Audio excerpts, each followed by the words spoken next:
Hello, and welcome to the final edition of the Quarantine Report on July 31st, 2020. I'm Emily Nagel. The world is in an interesting and unprecedented time, and we're here to keep you informed, entertained, and connected. Let's get to it.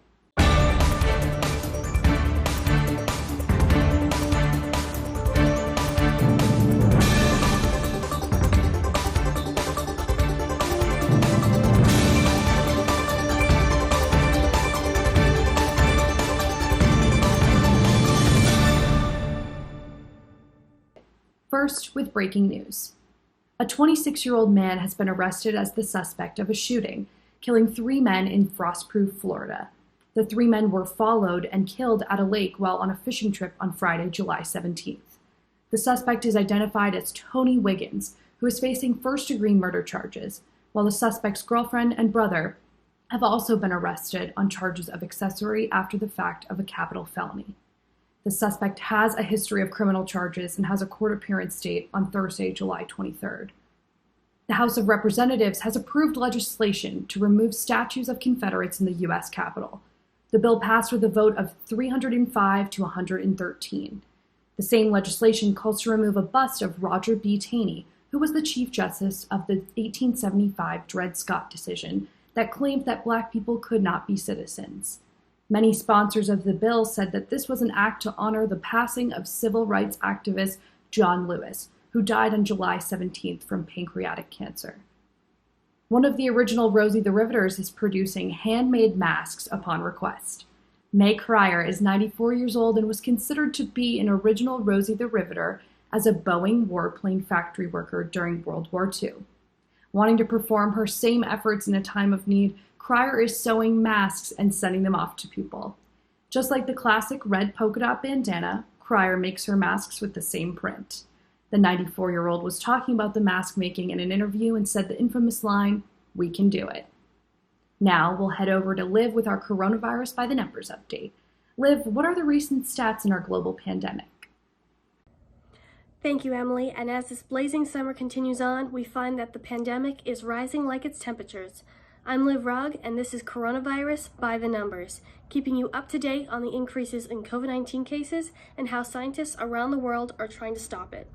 As of July 26th, the United States has reported over 4 million cases with an unfortunate 149,664 deaths in the United States. More than 100 Florida hospitals have run out of ICU beds for adults. The state has reported more than 10,000 new COVID-19 cases on 12 different days in July. Kentucky, Louisiana, Oregon, and South Carolina all set new single-day records for new cases on Sunday, July 19, 2020.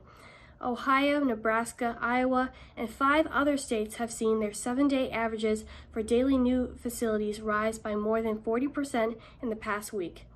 Cases have decreased in Arizona, West Virginia, and New Jersey since 2 weeks ago, and Vermont has reported no deaths in the past 30 days. Throughout the world, there have been 16,365 cases spread far and wide.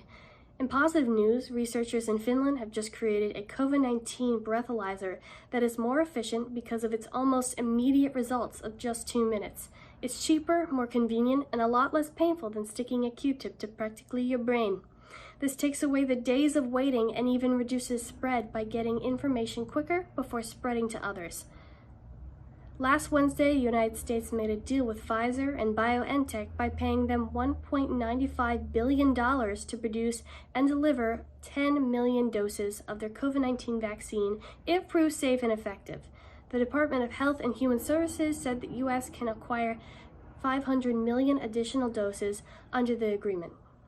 I'm Liv Rugg, and this is Coronavirus by the Numbers. Stay safe, everyone, and back to you, Emily. Thanks, Liv, for keeping us up to date during this pandemic. Let's now head over to Elizabeth with Life in Quarantine. What's the quarantine tip of the week, Elizabeth? Hello, everyone. Elizabeth Beto here for our one final segment of Life in Quarantine. As things are starting to get back to normal, so are our daily habits. But that doesn't mean we can't stay organized as well. This week, we are going to talk about some organizational skills that we can use to keep us sane in quarantine, as well as in our daily lives when we finally regain our normal day-to-day. Now, On the surface, most of us would say that organization would not be on the top of our list of fun things to do.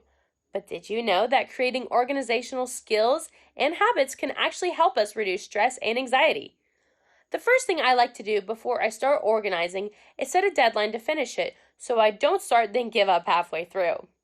Then I figure out how I want my stuff to be organized, maybe in categories, in rows, or even if I want to throw stuff out and make more room. Then it's time to start pulling things out and organize. If every once in a while we can remember to clean things up, then we won't have to worry about big messes piling up and overwhelming us when we finally decide to start the organization process. Lastly, I like to label all my things just to make it look nice. You can find templates online or even make them yourself with just a piece of tape and a marker. I bet if you started organizing things around your house, you will not only feel better, but I'm sure you will definitely earn some brownie points with your parents. I hope you try some of these organization skills at home, and I hope these last couple segments have helped keep you busy in quarantine. Back to you, Emily. Thanks, Elizabeth. It is great to see how people are making the most of this time in quarantine. Now, let's head over to our entertainment specialist, Ava, to get us the inside scoop. Hi everyone, my name is Ava Sames and I'm keeping you up to date on your entertainment news. Ellen DeGeneres and Portia Del Rossi's California home was burglarized on July 4th. The Santa Barbara County Sheriff's Office announced last Thursday that, quote, the residence appears to have been targeted due to the victim's celebrity status, end quote. Authorities said in a press release that the items taken from the couple's residence included, quote, high-value jewelry and watches, end quote. It is not known if Ellen and Portia were home at the time of the break-in. Also, in heartbreaking multi-series post on Twitter, Kanye West showed the world how bipolar disorder can really change a person. Kim Kardashian West went on Instagram to explain how she and her family is affected by this disease. Quote, those that understand mental illness or even compulsive behavior know that the family is powerless, end quote. My prayers and thoughts go out to the West family. In some better news, Chris Evans and Ryan Gosling are teaming up for a new movie entitled The Gray Man, which is about to be Netflix's most expensive movie ever.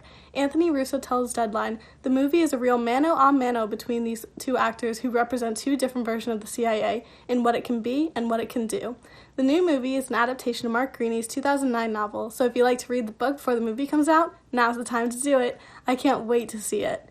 That's it for this week's entertainment. I'm Ava Sames, and back to you, Emily. Thanks, Ava, for keeping us up to date with all of the celebrity gossip. Now, let's head over to Grant and Emmy with the debate of the week. What is the hot topic this time? Thank you, Emily. I'm Emmy D'Amico. And I'm Grant Hines, and welcome to this week's bittersweet but exciting debate, as it is the last before we head back to HBU in a few short weeks. I'm so excited. This week, we get back into school mode. We're going to talk about the best places to study on HBU's campus. That's right, Emmy, and I know you haven't lived in a wide variety of places on campus, but we're just going to talk a teeny bit about some of the best places to live on campus in addition to study spots. So whether you're still deciding or looking to switch housing, we've got you covered. Excellent. So obviously with all the changes due to COVID-19, the study spots are going to look a little different this year. You know, you probably won't be able to study in groups as you would before. So based on these changes, I think the number one spot to study on campus would be Cottrell. The second level of Cottrell, right above Starbucks, they have the like the individual rooms with the sliding doors. And so those can be good because they're great individual spots where you can study quietly. And yeah, I mean, the library's got really secluded individual tables on that upper floor that's pin drop silent. And so what I was saying at the beginning is we're not going to go too extensively into dorms, but another thing with Cottrell is that it's right near all the upperclassmen dorms. So you literally have York, which is like 50 feet away. You have Caffey, which is to the left, not that far. You've got Greek Village if you live there. You've got Centennial. So you have basically, it's good for upperclassmen. That's true, but there's also a great location for the library. It's this close to the CAF, so when you're making your reservations now, you can schedule that around going to the library. It's near Roberts. It's near all the freshman dorms, so Finch and that's sophomores too, Womcom, the Millis Meat Locker, all of them, they're right there. And so it's centrally located as well, and it has resources that Cottrell does not have.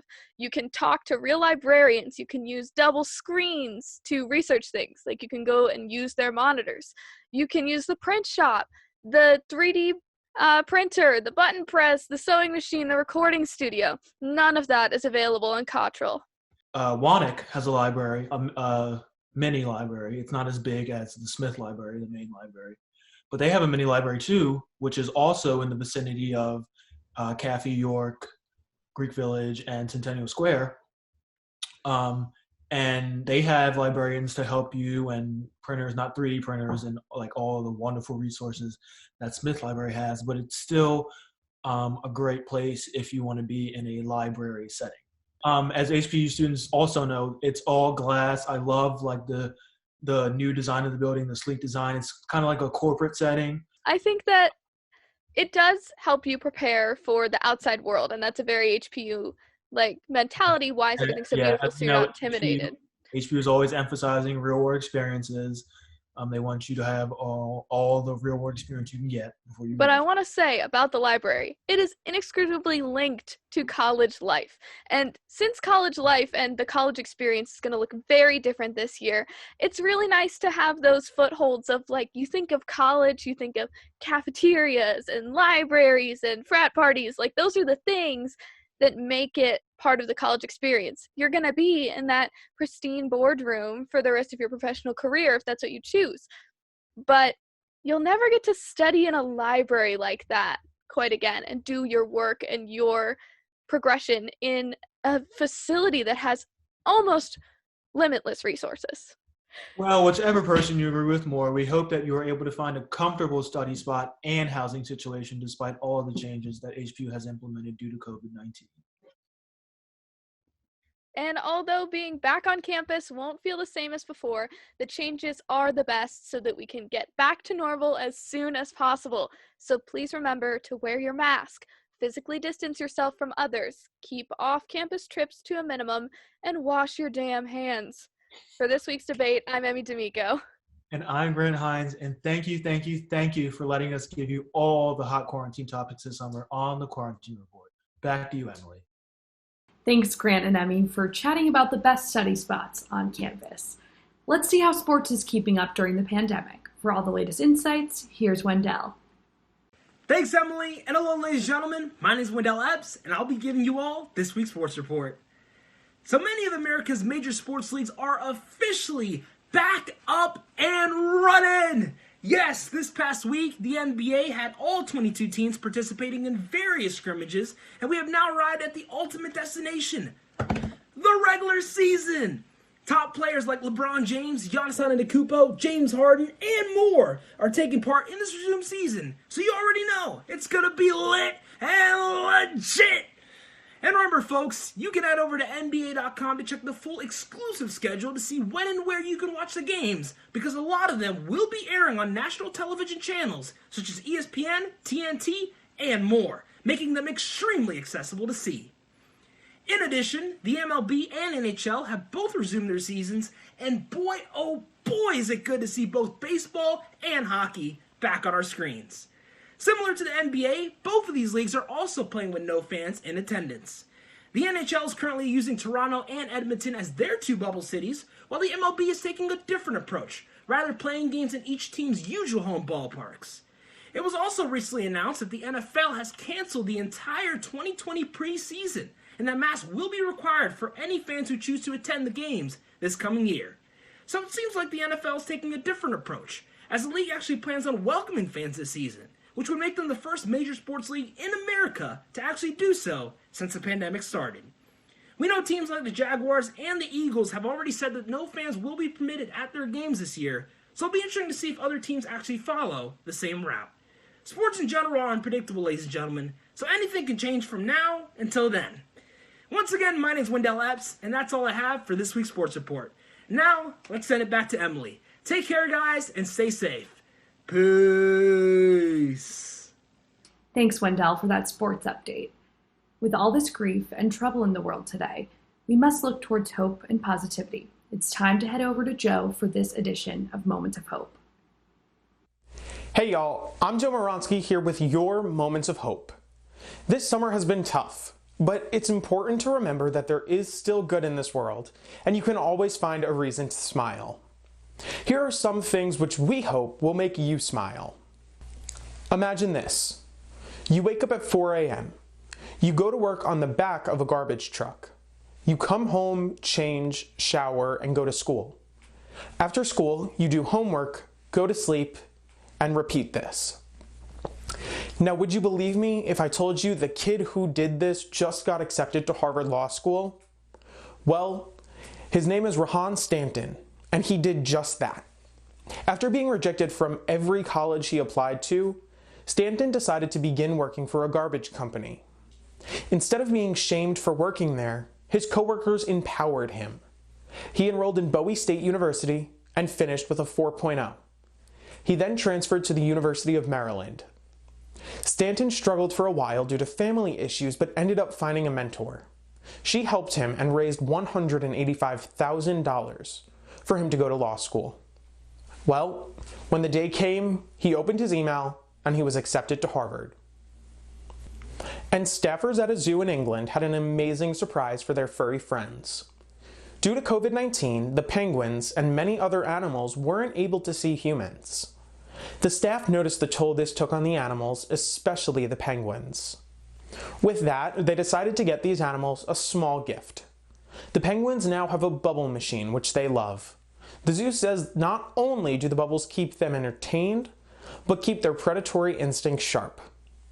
So remember, there's always a reason to smile. I'm Joe Moronsky, and those are your Moments of Hope.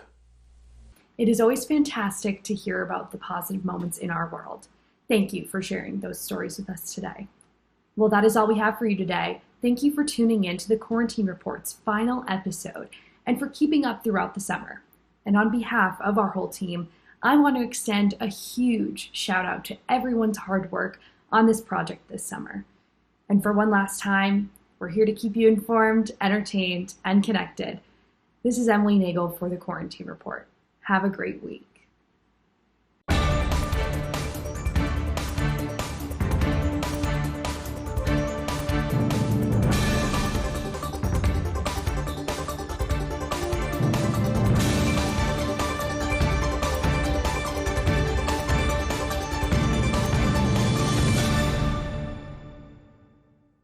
Thank you all so times 100 much for watching the Quarantine Report this summer. Thanks for tuning in each and every week. Thank you guys so much for watching the Quarantine Report. Thanks everyone for watching. I'm going to miss doing this so much. Thanks for watching the Quarantine Report. Thank you for watching. Thank you for watching. Thank you guys so much for watching the Quarantine Report. I'm so proud of everyone's hard work on the show. I think it came out amazing altogether. It has been a highlight of my summer serving as executive producer for this show. And I'm so grateful to our cast and crew and to everyone who tuned in to watch and join us throughout the summer. Had a blast doing it. Hope you all enjoyed every single episode of it. I just wanted to say that I'm so proud of everyone that came together to make the show happen. And for everyone that watched, thank you for bearing with us on our couches at home.